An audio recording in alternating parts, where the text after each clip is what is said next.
Banyak sekali buzzer-buzzer 3 hari ini ribut mendorong-dorong Pak Ahok supaya jadi Gubernur DKI dicalonkan oleh PDI Perjuangan.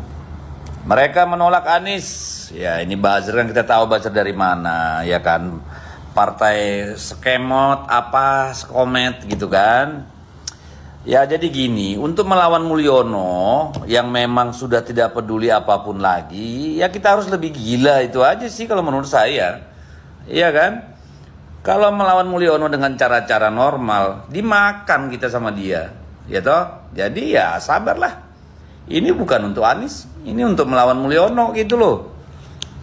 Kalau menurut saya gitu. Jadi ya sabar nunggu pengumuman besok siapa Gubernur DKI, sing sabar ya.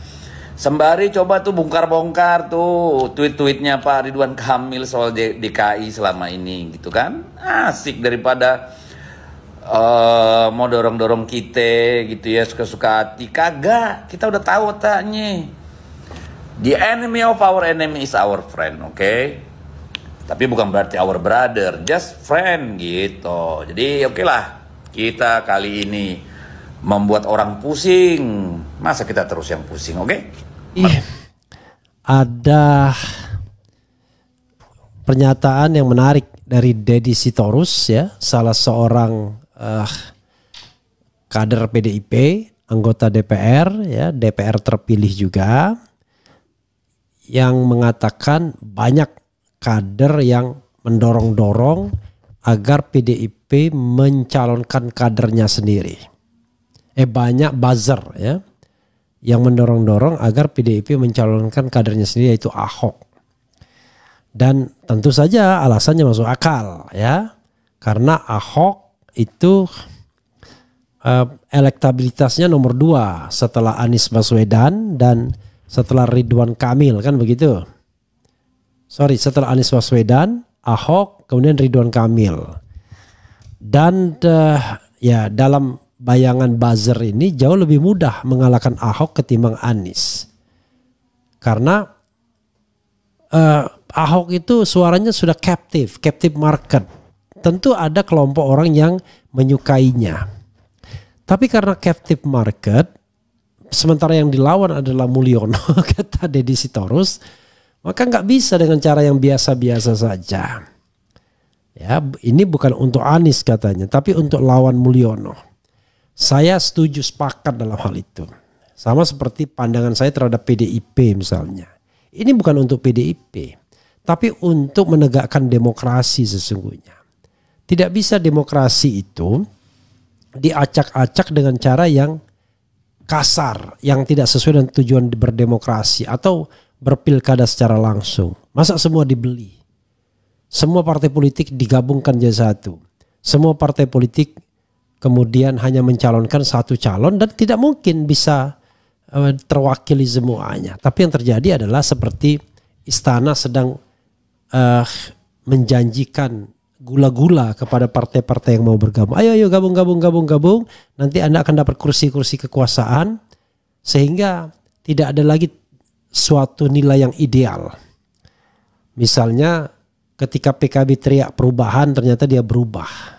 Ketika Nasdem teriak perubahan, dia yang berubah. PKS yang sesungguhnya penjaga gawang terakhir dan akhirnya juga lepas. Seperti peristiwa perang Uhud ya. Pasukan panah, kata Rasulullah, apapun yang terjadi, kau di sini, stay di sini. Begitu lihat ghanimah, pampasan perang, turun juga dia. Turun juga ya. Akhirnya tidak ada lagi pertahanan. Karena itu saudara sekalian, ini memberikan pembelajaran bagi kita ya. Tadi saya berharap PKS gabung sama PDIP menjadi merah putih, tetapi jalan ceritanya berbeda. Karena itu ya kita kemukakan saja, ketengahkan saja siapa yang menjadi pemimpinnya. Insya Allah Anies pemimpin yang baik, Rano Karno kalau memang pasangannya Rano Karno dan jadi dideklarasikan oleh PDIP, insya Allah ya siang ini, maka dia juga pasangan yang baik. Insya Allah Ridwan Kamil dan Susono baik juga. Nah sama orang-orang baik ini ya bertarung saja secara fair. Menjadi tidak baik kalau kemudian Dia dimenangkan dengan cara-cara kotor, dengan cara-cara gentong babi dan lain sebagainya. Tapi seperti yang saya katakan, sudah tepat PDIP kalau mencalonkan Anies Baswedan. Kalau kita lihat misalnya RUU yang menolakkan PDIP, jelas pastilah karena PDIP kan berkepentingan.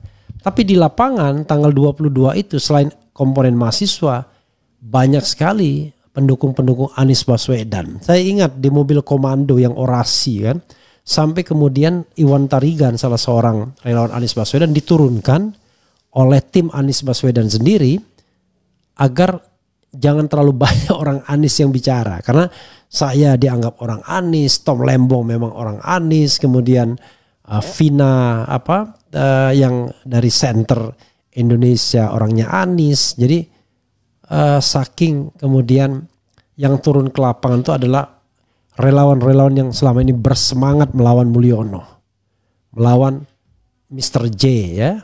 Itu persoalannya.